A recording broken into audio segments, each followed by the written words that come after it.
드디어 므낫세 왕입니다. 드디어가 아니고 정말 이스라엘 유다 역사상 최고의 악한 왕입니다. 우리나라로 말하면 연산군 같은 그런 왕이죠. 아버지 성종은 이제 9대 왕인데 정말 형군입니다. 형군, 성종. 경국대전도 만들고 경제도 잘해서 관리들에게 직접 현물을 녹봉하니까 월급을 준 거죠. 훈구 세력을 옛날에 대갓집 보수 세력을 이제 견제를 해서 살림 세력을 신진 세력을 등장을 시키죠. 왕권을 안정시키기도 하고 학문도 장려하고 홍문종도 만들고 성리학도 하고 지식을 축적해서 데이터베이스를 만들 정도로 아주 뛰어난 아주 대표적인 왕입니다. 국방이나 여러 가지. 조선이 500년 도읍이지 않습니까? 500년 도읍인데 성종 때 다시 한 번 더 기반을 새로 닦은 그런 역할을 했던 왕이 성종입니다. 그 아들 연산군이 정말 복군이에요. 이 사람. 그래서 어떻게 그 아버지에게 그 연산군 같은 아들이 생겼는가? 그게 이제 항상 그 역사학자들의 그 연구 대상인 것입니다. 어머니의 그런 죽음 때문에 결국에는 이제 사실은 그게 이제 단초가 돼서 극복이 안 된 거예요. 극복이. 그래가지고 전부 다 죽입니다. 관계된 사람들. 그래 결국에는 인재가 남아나지를 않아요. 그래서 중종 반정으로 결국에는 이제 폐위가 되는데 사람이 처음에는 안 그랬거든요. 그렇게 사람이 악해졌다는 겁니다.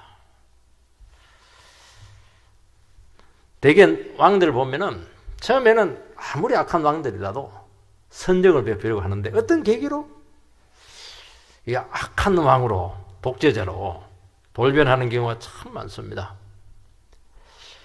그러니까 나라를 다스리는 게 쉬운 일입니까?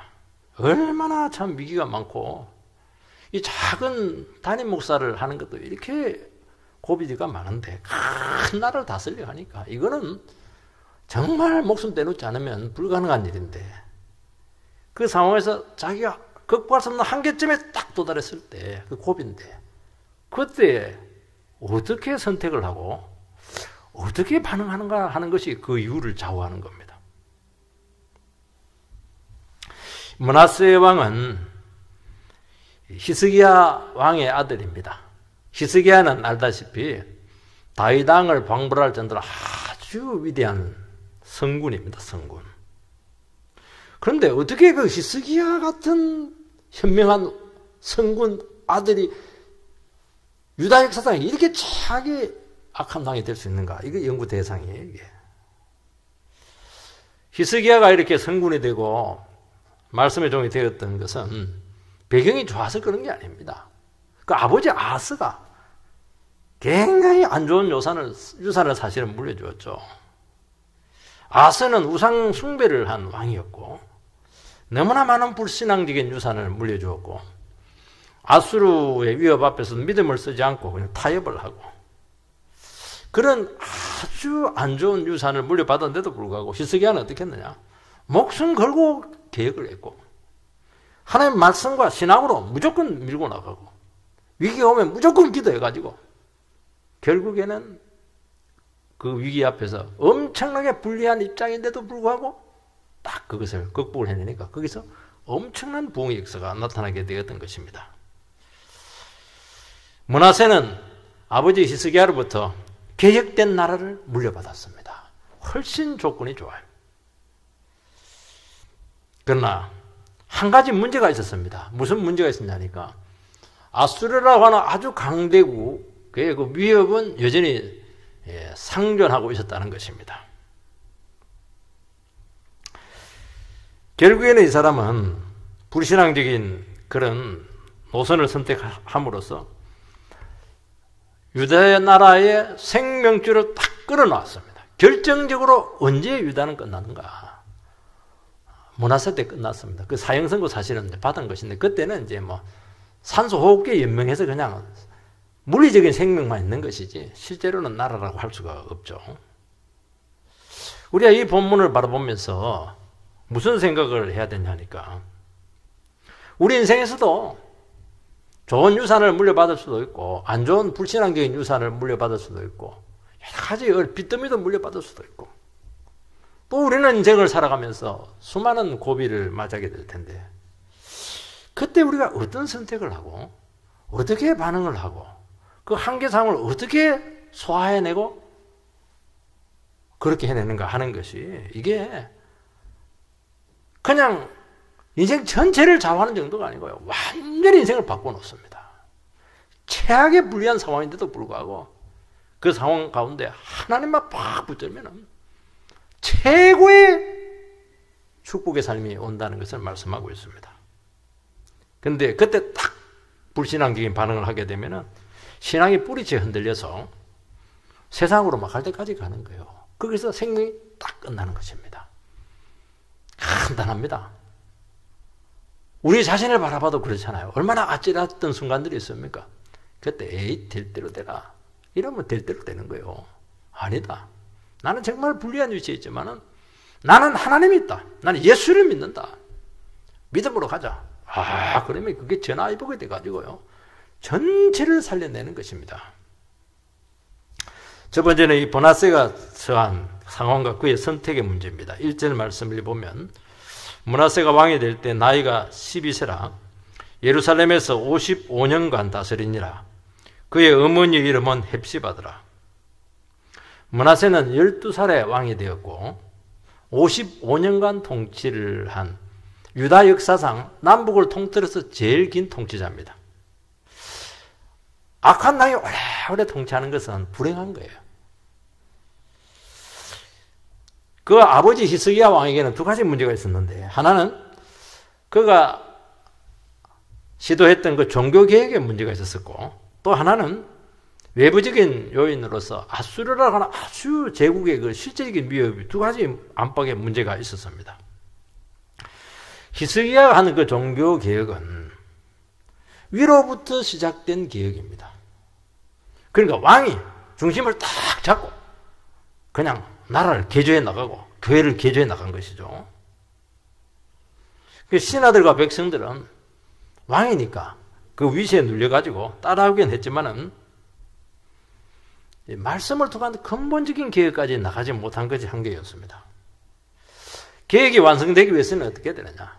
제도만 바꾸면 안 돼요. 시스템만 바꾸면 안 되고 사람들의 심령을 바꿔내야 되는 것입니다. 말씀으로 완전히 사람들을 변화시켜야 되는 것이거든요. 그래서 시간이 많이 걸리는 것입니다. 근데 이제 그 개혁 당사자가 그까지 못 가고 뭐 어떻게 유고된다든지 사라지게 되면은 원상태로 돌아올 가능성이 참 많습니다. 도리어 개혁하기 전보다 그 반발심이 있잖아요. 개혁이라고 하는 것은 사실은 제도를 바꾼 것이 엄청난 긴장감이 있기 때문에 사람 속에 불만이 가득 차고 반발심이 생기게 되어 있는데 더 나쁜 상태로 갈 수가 있는 거예요. 용수술처럼. 그래서 진정한 계획은 지속이 돼야 되고 지속이 되기 위해서는 후계자가 참 중요한데 이 후계자 부분에서 실패를 한 케이스입니다. 그리고 또 한 가지 문제는 아수르라고 하는 아주 위협적이고 잔인한 그 나라의 존재입니다. 아수르가 등장하면서 그 팔레스타인 그 중동 지역 전체의 판도가 완전히 변하게 되는데 결국에는 북이스라엘은 망하게 되고 남유다도 아버지 히스기야 때 거의 망할 뻔했는데 전부 다 망하고 예루살렘 성 하나만 탁 남았는데 히스기야가 죽기 살기로 기도해가지고 천사의 도움으로 그 나라를 구합니다. 대단하죠. 우리 지난번에 살펴봤잖아요. 근데 문제는 아수르가 그때 바로 망하지 않고 그 이후로도 한 70년간 여전히 힘있는 패권국으로 남아있었다는 것입니다. 아수르의 목표는 뭐냐? 아수르의 목표는 남쪽에 있는 쌍벽을 이루고 있는 그 애굽, 이집트를 제압하는 것인데 아수르에서 이집트에 가는 그 길목에 유다가 딱 있는 거예요. 반달 모양의 그 유다가 딱 있는 것입니다. 그 유다는 굉장히 우리나라처럼 반도 세력과 해양 세력이 충돌하는 것이 한반도잖아요. 늘 위기 상황 가운데 있을 수밖에 없었다는 것입니다. 므낫세는 내부적으로는 그 종교계에 대한 그 반발 세력이 있었게 되었고, 외부적으로는 아수르의 침략에 대한 지속적인 위협에 시달릴 수밖에 없었다는 것입니다. 므낫세는 이런 상황 가운데서 나라를 어떻게 이끌어 갈 것인가 하는 것은 실제적이고 아주 생존의 문제였다는 것을 알 수가 있습니다. 여러분, 히스기야의 아들이 최고로 뛰어난 왕인데 가장 악한 왕이었다는 것입니다. 그래서 우리가 이 부분을 해석을 할 때 히스기야가 신앙도 좋고 나라도 잘 다스리고 종교개혁도 하고 그렇게 했는데 자식 문제는 실패했다, 이런 식으로 해석을 이제 많이 합니다. 그것도 맞는 부분이 있어요. 그렇지만 그것은 대단히 상황을 단편적으로 보고 있다는 것입니다. 여러분, 자식은 부모 마음대로 안 된다고 하지 않습니까? 므낫세가 12살의 왕이 되었습니다. 그렇게 신앙적으로 바로 세우기에는 굉장히 시간이 부족했다는 것입니다. 준비가 안 된 설익은 상태에서 왕을 세울 수밖에 없는 그 현실적인 이유를 우리는 다 간과해서는 안 된다는 것입니다. 그리고 요아스처럼, 요아스는 7살에 왕이 되었지만 아주 강력한 멘토가 있었잖아요. 여호야다라고 하는 대제사장 멘토가 있어가지고 그 지도를 받았기 때문에 나라를 잘 다스렸는데 이제는 그런 멘토마저 없었다는 것입니다. 그렇다면 길은 한 가지밖에 없는 거예요.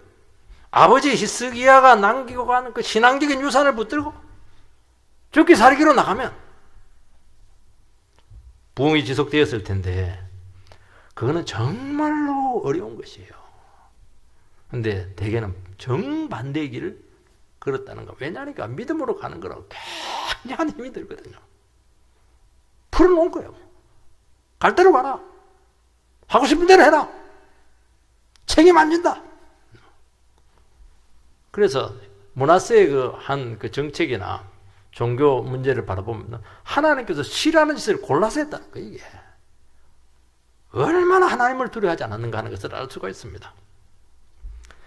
여러분, 4대 왕의 여러분 패턴을 좀 볼 필요가 있어요. 아까 말했듯이 히스기야의 할아버지가 아하스인데, 아하스 다음에 아하스는 악한 왕이에요. 그 다음에 선한 왕 히스기야가 나옵니다. 히스기야의 아들이 므낫세인데 최악의 왕이에요. 므낫세 다음에 이제 요시야입니다. 요시야는 아주 형군이에요. 그러니까 악선 이렇게 나가는 거예요. 이 어떤 패턴이 있다는 것을 알 수가 있습니다. 지그재그죠. 그래서 우리가 이 문제를 바라보게 될 때 단순히 신앙교육의 실패만으로 볼 수는 없다는 것입니다. 그렇다면 이 원인이 무엇인가 하는 것을 질문을 해야 되는 것인데, 그 당시 상황으로 봤을 때 이런 식으로 나갈 수밖에 없는 불가항력적인 이유가 있었다는 것을 말씀하고 있는 것입니다. 므낫세의 할아버지, 히스기야의 아버지가 되는 아하스는 아수르라고 하는 그 실질적인 위협 앞에서 신앙으로 반응하지 않고 정치로, 외교로 친아수르 정책을 펴는 것입니다. 신앙은 신앙이고, 신앙은 내 개인적으로 하면 되고, 현실은 힘이다. 하나님도 상관없고 힘있는 쪽에 붙어야 된다. 이게 이제 아하스의 원칙이었죠. 그 아들 히스기야는 아버지가 망가뜨려 놓은 그 성전과 예배를 다시 회복을 시키는데 심혈을 기울입니다. 그래서 외국에 있는 모든 우상들을 다 걷어내는데 그 우상 중에 핵심이 뭐냐? 아수르의 우상이에요. 그러니까 아수르가 보니까 이거 완전히 자기 아버지는 자기 편인데 히스기야는 신이 제일 중요한데 아수르의 신을 다 그냥 청산하니까 미움을 받게 된 것이고, 결국에는 아수르의 침략으로 나라가 망할 위기에 빠지게 된 것입니다. 그 아들 므낫세는 두 가지 길이 그 앞에 놓여 있다는 것을 알 수가 있습니다. 할아버지 아하스의 길이냐, 아니면 아버지 히스기야의 길이냐 하나의 길을 선택을 하게 되는 것이죠. 이것은 간단한 숙제가 아니었다는 것을 알 수가 있습니다. 아수르가 실제적인 위협이 되지 않았을 때, 그러니까 아스 전까지는 유다 왕들의 패턴이 또 있어요. 무슨 패턴이냐 하면은 처음에는 잘해요. 근데 어떤 계기로 중간에 변질이 돼요. 그런데 아스 왕 때부터는 처음부터 선악이 갈립니다.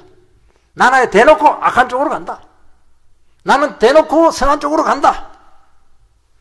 처음부터 갈리는 것입니다. 대개 독재자가 처음부터 독재자 하지 않거든요. 선정을 베푸는데 백성들이 제대로 합니까? 그러니까 자꾸 이렇게 하면 통제를 하다 보니까 독재자가 되는 거예요, 이게. 그래서 악해진 왕이 되는데 이 상황에서는 그게 없어요. 처음부터 딱 그냥 선악이 막 갈리는 겁니다.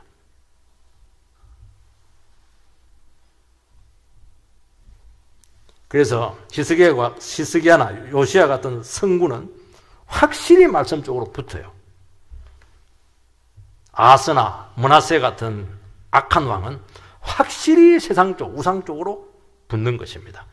둘 중에 하나를 선택할 수밖에 없는 그 현실적인 이유를 우리는 간과해서는 안 된다는 것입니다. 이것은 우리에게도 대단히 중요하다는 거예요. 우리는 편안할 때는 나름대로 잘해요. 잘하다가 나도 모르는 사이에 변질이 돼요. 신앙도 흐지부지하게 되고 적당히 제도 짓기도 하고 세상에 가서 술도 먹기도 하고 나쁜 짓도 하기도 하고 그걸 또 회개하기도 하고 돌아오기도 하고 그럴 여지가 좀 있습니다. 그런데 진짜 위기가 오고 결정적인 고비에서는 그거 갖고 안 됩니다. 둘 중에 하나를 확실하게 선택을 해야 돼요. 말씀 쪽에 확 붙을 것이냐 아니면 세상 쪽으로 확 붙을 것이냐. 왜냐하면 중립지대가 성립이 안 되기 때문에 그렇게 하는 거예요. 이때는 정체성을 확실히 해야 되는 것입니다. 지방 완전히 망했어요. 완전히 거들났어요. 이때는 어떻게 됩니까? 확실하게 하나님을 욕하고 세상 쪽으로 붙을 것인가? 아니면 완전히 망했지만 어차피 망한 거. 죽기 살기로 하나님을 믿을 것인가? 둘 중에 하나의 반응을 할 수밖에 없다는 것입니다. 그래서 이런 인생의 결정적인 고비나 위기를 겪게 되면 정말 신앙이 좋아지든지 아니면 완전히 세상 사람으로 가든지 둘 중에 하나로 딱 갈립니다. 왜냐하면 이 절박한 현실은 우리를 애매한 상태로 있게 하지 못한다는 것입니다. 단지 신앙교육 차원의 문제만은 아니라는 것이죠. 그러니까 우리 하나님 백성들은 뭘 해야 되느냐 하면은 현실적인 고비와 위협 앞에서 고난 앞에서 다시 한 번 더 하나님 말씀으로 자꾸 재현실을 해야 되는 것입니다. 안에는 막 분노가 있고 절망이 있고 될 대로 되라 패배의식 좌절 당연하죠. 그것은 거기서 끝나면 안 되고 좋다. 그렇지만 어차피 다 완전히 망했다. 그렇지만은 나는 하나님 붙들고 일어서야 되겠다. 다시 헌신을 하는 거예요. 그러면요, 그때 강력한 성령의 역사가 일어나게 되면서 그때부터 수습이 되기 시작해요. 이번에 제가 다니엘 기도에 듣지는 않았는데 하나를 들었어요. 그것도 한 10분 들었는데 이 사람은 굉장히 잘 나가는 그 교육을 하는 그 학원 하기도 하고 그렇게 한 사람인데 쫄딱 망했어요. 완전히 그냥 우울증 오기 일보 직전인데 누가 와가지고 하루에 1시간씩 기도하자. 자기 신앙이 좋았거든요. 기도하는 게 그렇게 힘들더래요. 일단 무릎을 꿇으니까 무릎이 아파가지고 방석을 2개를 두꺼운 거 됐다네. 열심히 기도했는데 보니까 10분이에요. 1시간씩 기도하게 됐는데 와, 진짜 기도가 안 된다. 그래서 나중에는 어떻게 했냐니까 기도는 자연스러운 게 아니구나. 기도는 노동이구나. 그래서 노동하듯이 막 죽기 살기를 기도했는데 아무 변화가 안 일어나고 6개월 동안 더 악화되더라는 거예요. 근데 1년 딱 되니까 조금 변화가 있더라는 거예요. 2년 되니까 완전히 회복되더라는 거예요. 그래서 기도해라. 그렇게 하면서 다니엘 기도의 강사로 서는 것을 봤어요. 이렇게 한 거야. 이 사람이 지금까지 잘 됐던 것은 지가 잘나서 그런 게 아니고 아버지가 목사였어요. 할머니가 막 기도 용사했어요. 두 사람이 기도가 막 빵빵이 뒤에서 대주니까 잘 됐는데 두 분이 한 해 다 돌아가 버린 거예요. 그때부터 완전히 문제가 터지기 시작했는데 어차피 이제 나를 도와주고 기대해 줄 사람 없구나. 내가 혼자 남았구나. 내가 살아남아야지. 그렇게 해가지고 막 잠이 안 오니까 잠을 너무 잘 자고 하나 둘 셋 넷 다섯 하면 딱 꼬라뜨리던데 막 잠이 안 오더라는 거예요. 아무리 수면 유도제 먹어도 잠이 안 오더라는 거예요. 기도해가지고 2년 만에 확 살아났어요. 3년째 되었다고 그래요. 강사가 되었더라니까요. 여러분 이것이 안 되면 우리는 전부 다 문화세의 길을 걷게 될 것입니다. 여러분 신앙의 길은 참으로 위태롭습니다. 히스기야는 고비 때마다 어떻게 했냐니까 처음에는 뭐 인간적인 방법도 쓰죠. 애굽도 끌어들이기도 하고 손잡기도 하고 안 된다는 걸 딱 아는 순간 주의 음성을 딱 듣고 결단하고 기도로 나간다. 말씀으로 나간다. 그렇게 하니까 중심이 딱 잡히고 지도자가 딱 바뀌니까 그걸 누가 제일 먼저 느끼냐니까 백성들이 딱 느끼는 거예요. 아, 지도자가 살아있구나. 지도자가 확실하구나. 백성들도 한마음이 딱 되는 거예요. 그러면서 애국 군대 18만 5천 명을 이기잖아요.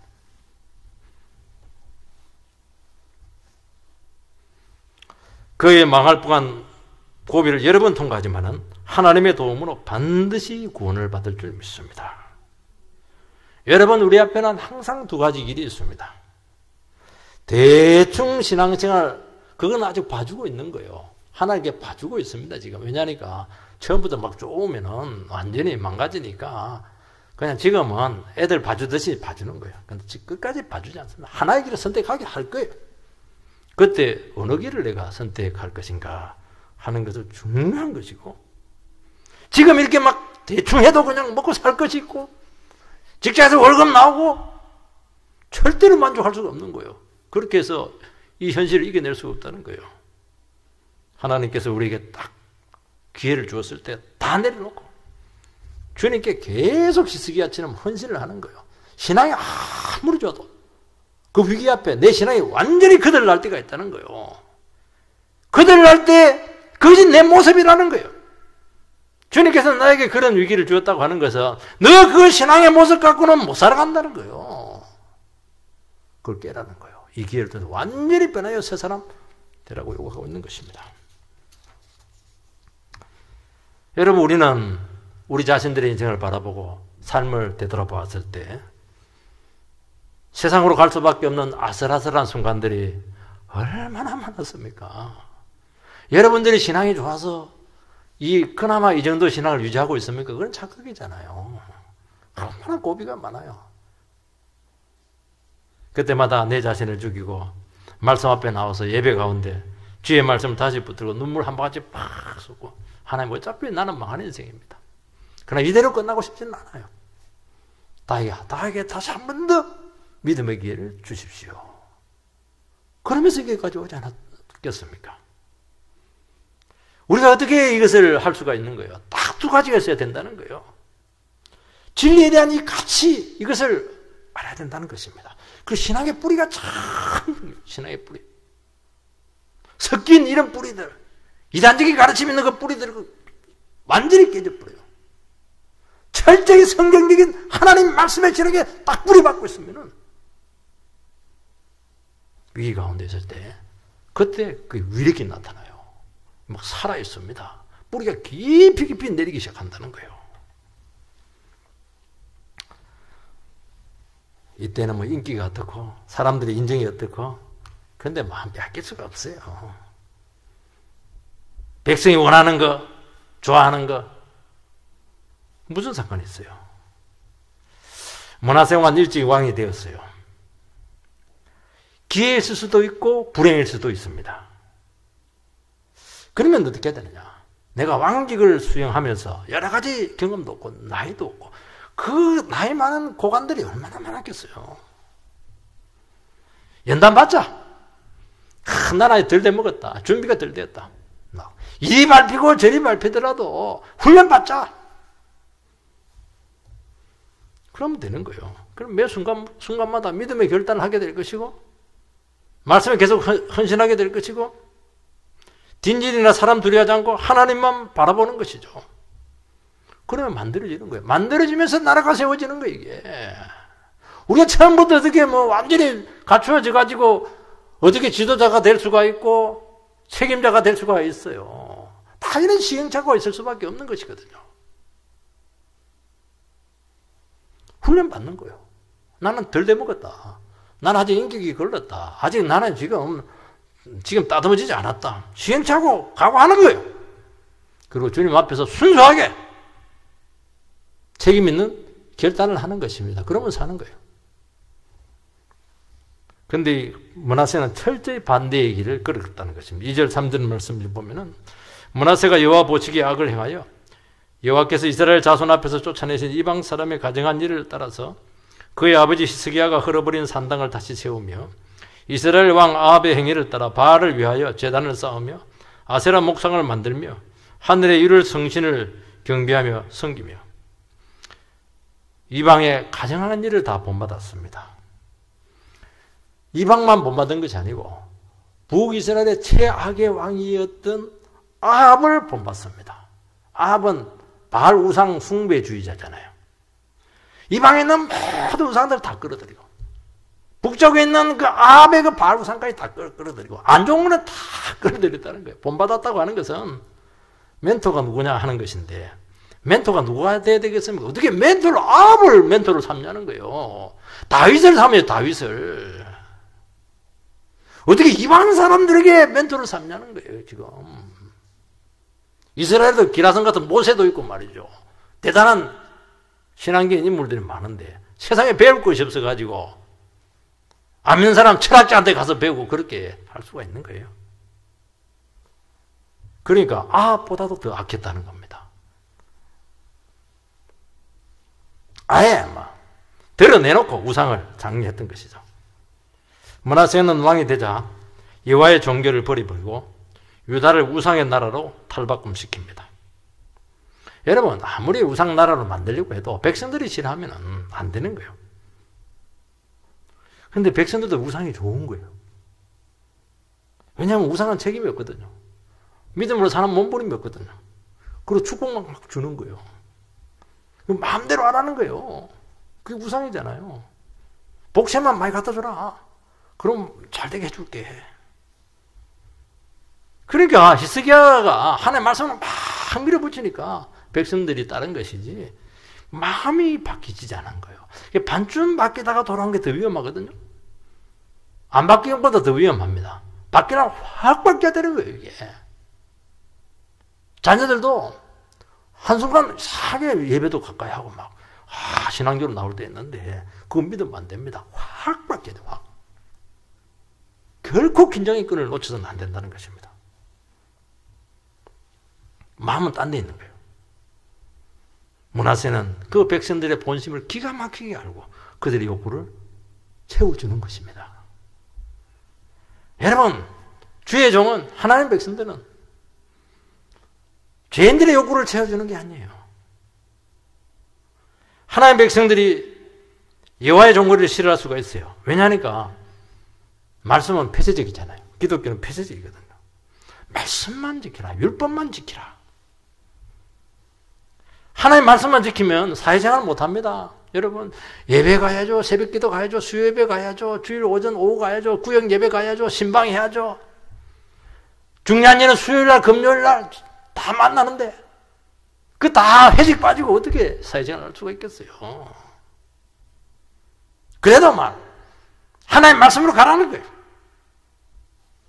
문화적인 혜택 누리지 못해요. 그렇게 급박하게 변화되는 국제 정세에서 하나님만 의지한다고 하는 것은 이건 자살행위입니다. 힘을 키워야죠. 그러니까 하나님을 떠나면 생각이 굉장히 복잡하고 해야 될 게 너무 많은 거예요. 그거 뒤치다거리 하다가 끝나는 거예요. 그래서 우리는 어차피 안 되게 돼 있어요. 그렇게 해도 안 되게 돼 있어요. 사람 아무리 만나도 안 되게 돼 있어요. 다 끊어버렸어요. 어차피 하나님하고 쇼부 봐야 된다. 하나님하고 안 되면 안 되는 겁니다. 그렇게 딱 나가야 사는 겁니다. 므낫세는 백성이 원하는 것 잘 알고 잘 들어주었어요. 그리고 금지를 막 다 풀어주고 막 인기 정책을 막 피고 요즘 말하면 포퓰리즘 막 돈 막 지돈이면 그거 풀겠어요 그거? 빼앗아서 막 주는 것인데 이방 나라 받아들이고 세상에는 도움이 될 것들이 너무 많은 거 있지 막 끌어들이는 거예요. 그것이 자기도 살고 유다를 살릴 수 있는 길이라고 판단을 한 것입니다. 이 생각 자체가 왜 왔느냐니까 하나님을 몰랐다는 거예요. 하나님을 알면 절대로 이런 생각을 할 수가 없어요. 왜냐하면 하나님은 절대 변수거든요. 하나님은 기준이에요. 기준이 없으니까 흔들리는 거예요 지금. 그러니까 하나님을 믿지 못하고 능력을 모르니까 여기 말하면 저기 옳은가 여기 말하면 이게 옳은가 귀가 얇아가지고 막 휘청휘청하다가 보면 딱 난파되는 겁니다. 그러니까 므낫세가 한 그 정책이나 삶을 보면 하나님 하자도 없어요. 신앙의 흔적도 없어요. 흔적도 없어요. 얼마나 떠내려갔든지. 여기 이방 사람의 가정한 일이라 했는데 가정스러운 사물이나 간섭 우상 숭배죠. 온갖 우상들을 다 끌어들였어요. 왜냐하면 나라들마다 우상들이 다양한데 전부 다 그 유용하네. 실용적이에요. 필요해요. 점치고 굿하고 고사하고 그리고 음란한 짓 하고 그 음란한 짓 필요하잖아요. 죄도 조금 지어야지. 연애도 해야지. 그러면서 부끄러워하지 않는 것입니다. 히스기야가 흐른 산당을 아버지가 흐른 산당을 다시 세웁니다. 여러분 유다에서 제일 어려운 계획이 산당 계획은 산당. 그 반대를 무릅쓰고 아버지가 산당을 딱 계획을 해요. 예루살렘 성전 중심으로 계획을 합니다. 근데 므낫세는 그걸 다시 풀어줘요. 왜냐하면 산당은 하나님도 섬기지만은 바알도 섬기거든. 두 가지 다 섬기는 거예요 지금. 짬뽕이에요 짬뽕. 아니 그래 산당을 해서 예배를 못 드리게 하니까 우상들이 막 분노를 했다. 우상들의 도움을 못 받는다. 하나님도 필요하지만은 우상도 필요하다. 말씀도 필요하지만은 세상의 지혜도 필요하다. 말이 되잖아요 지금. 교회도 필요하지만은 클럽도 필요하다. 좋은 것도 있으니까. 하나님이 모든 것을 채워주지 못한다. 한 분만 믿어서는 안 된다.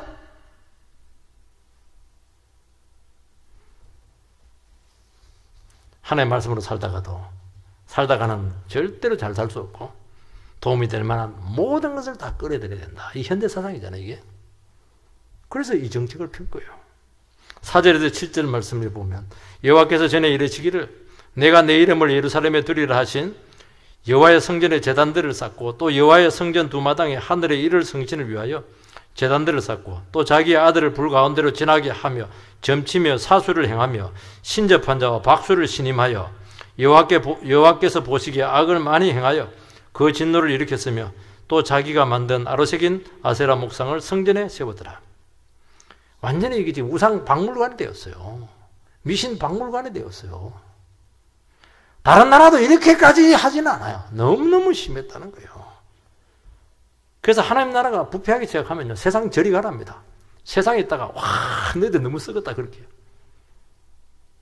교회가 세속화 되면요. 세상 사람들 혀를 찹니다.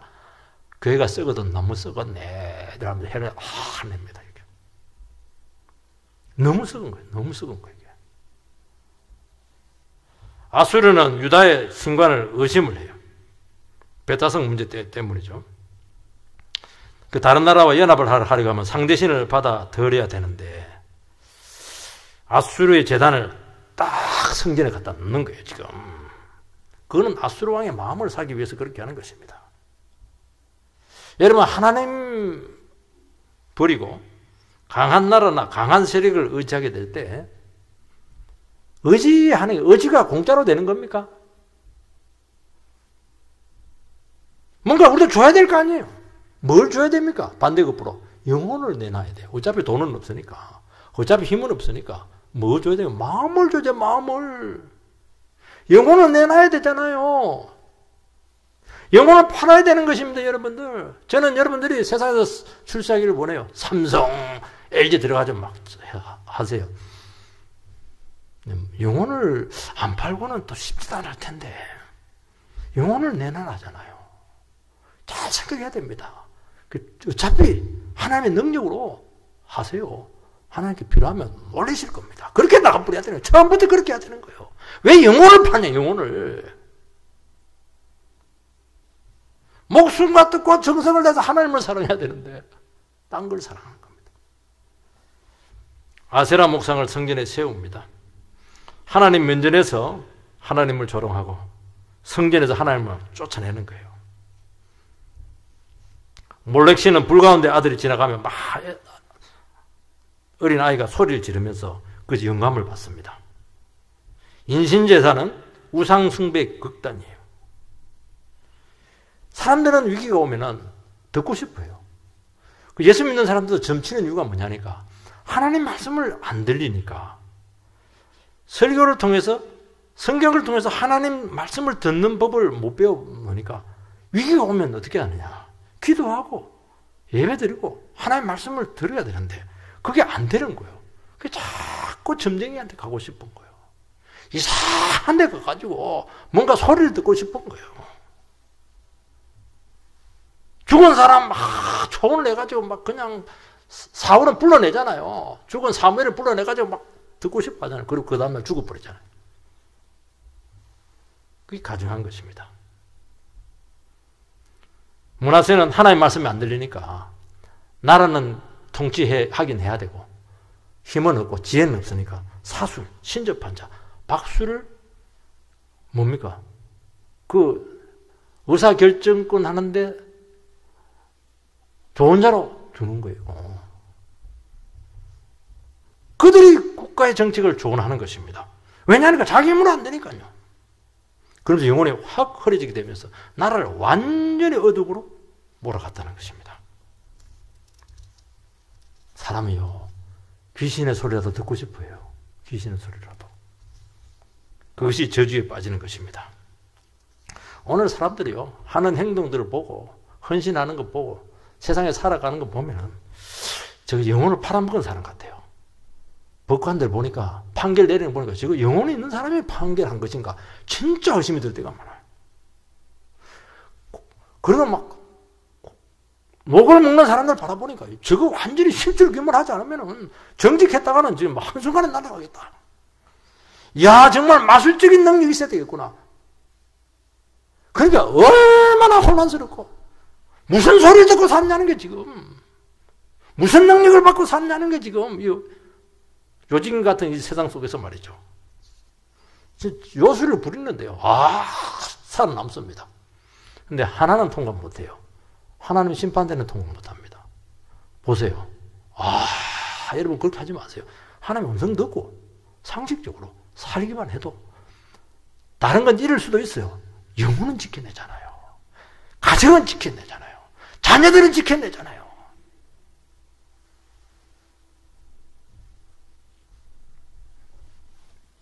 7절에서 9절 보면 옛적에 여호와께서 이 성전에 대하여 다윗과 그의 아들 솔로몬에게 이르시기를 내가 이스라엘의 모든 지파 중에서 택한 이 성전과 예루살렘에 내 이름을 영원히 둘지라. 만일 이스라엘이 나의 명령과 나의 종 모세가 명령한 모든 율법을 지켜 행하면 내가 그들의 발로 다시는 그의 조상들에게 준 땅에서 떠나 유리하지 아니하게 하리라 하셨으나 이 백성이 듣지 아니하였고 므낫세의 괴물 받고 악을 행한 것이 여호와께서 이스라엘 자손 앞에서 멸하신 여러 민족보다 더 심하였더라. 하나님 여기서 사형 선고를 내립니다. 더 이상 안 지켜주겠다는 것입니다. 이것이 불행한 거예요. 다른 걸 다 가지러 가다 하나를 놓쳐버렸어요. 뭘 놓쳤어요? 하나님을 놓쳤어요. 그럼 다 잃어도 하나만 안 놓치면 돼요. 누구를? 하나님을 안 놓치면 다 가진 거예요. 왜냐하면 모든 건 하나님 뜻대로 되니까. 하나님 것이니까. 이것저것 다 잡으려고 하다가 하나님을 딱 놓쳐버렸어요. 싹 다 놓친 거예요, 이게. 그래서 영적으로 사망 선고가 내려지고 회복 불능 상태에 빠지는 것입니다. 하나님께서는 너희들이 쫓아낸 가난한 사람들보다 더 악독한 인간들이라는 거예요. 그래서 나라를 잃게 만들잖아요. 여러분, 하나님의 백성들이 타락하고 교회가 타락하면 세상 보다 더 더럽습니다. 더 냄새가 진동해요. 어렵게 사악할 수가 없어요. 므낫세는 유다를 지키고 부강하게 하는 길이라고 온갖 우상과 도움이 될 만한 세상적인 것을 끌어들였어요. 잘 살았고 백성들에게는 인기가 있었습니다. 그러니까 이렇게 오래 통치를 했죠. 결국 하나님의 도움을 포기한 것입니다. 당장 현실적으로 위태롭게 않게 보일지라도 축복의 자리에서 철저히 쫓겨난 거예요. 그 돈이 돈이 아니에요. 불행의 돈이에요. 그 행복이 진짜 행복이 아니에요. 불행의 행복이에요, 그게. 하나님의 축복을 받고 능력을 마비를 시켰고. 여러분, 우리가 이 시간 하나님의 말씀과 능력으로 복받기를 바랍니다. 영원히 부패하지 않고 지속적인 복이 유지될 것이고, 그 코비만 넘기면 되잖아요. 이때 망했다 생각하고 어차피 망한 인생이니까 하나님밖에 없구나. 하나님, 내 인생을 붙잡아 주십시오. 그 기도했던, 1시간 기도했던, 그 무릎 꿇고 기도했던, 이분이 얼마나 기도를 했던지 막. 부르짖어 기도하라고 하니까 어떻게 했냐니까 막. 굴 속에 들어가면서 막 소리 나면 돼요.